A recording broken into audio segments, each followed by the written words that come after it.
ఒక గుర్రం పగలంతా పనిచేసి తన కొట్టానికి ఈవినింగ్ తిరిగి వస్తుంది. ఈ రోజు చాలా కష్టపడ్డా అండ్ బాగా అలసిపోయా కూడా కొంచెం సేపు రెస్ట్ తీసుకుందాం అనుకుంటుంది. అంతలోపు గుర్రాన్ని కలవడానికి ఒక పిల్లి వస్తుంది. గుర్రం ఆ పిల్లితో క్యాజువల్ గా మాట్లాడుతూ రేపటి నుంచి కొంచెం తక్కువగా పనిచేస్తా అబ్బా, చాలా అలసిపోతున్నా, రేపు కొంచెం రెస్ట్ తీసుకుంటా అని చెప్తుంది. ఇది విన్న పిల్లి ఆవు దగ్గరికి వెళ్లి ఇలా చెప్తుంది. గుర్రం ఇక్కడ ఉండాలనుకుంటలేదంట, యజమాని చాలా కష్టపెడుతున్నాడంట అండ్ ఇబ్బంది కూడా పెడుతున్నాడంట. ఇది విన్న ఆవు మేక దగ్గరికి వెళ్లి ఇలా చెప్తుంది. గుర్రం ఇక్కడి నుంచి వెళ్లిపోవాలనుకుంటుంది, యజమాని దాన్ని దారుణంగా కొడుతున్నాడంట అండ్ పాపం తినడానికి కూడా ఏం పెట్టట్లేదంట. ఇది విన్న మేక వెళ్లి కుందేలుతో ఇలా చెప్తుంది. గుర్రంకి ఇక్కడ ఉండడం ఇష్టం లేదంట అండ్ యజమాని కొరడాతో కొడుతున్నాడంట అండ్ తిండి కూడా పెట్టడంట అండ్ అందరి పని దాంతోనే చేయిస్తున్నాడంట.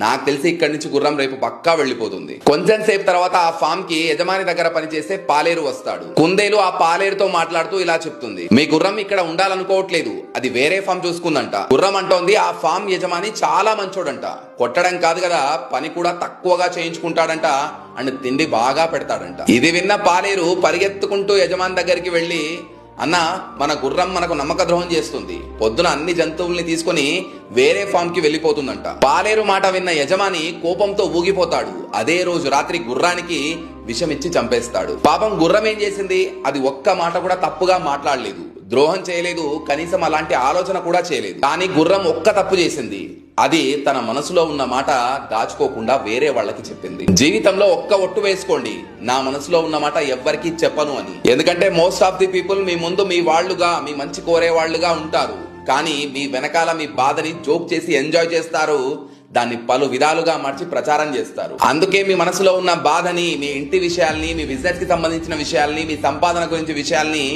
ఎవ్వరితో ఎప్పటికీ షేర్ చేయకండి.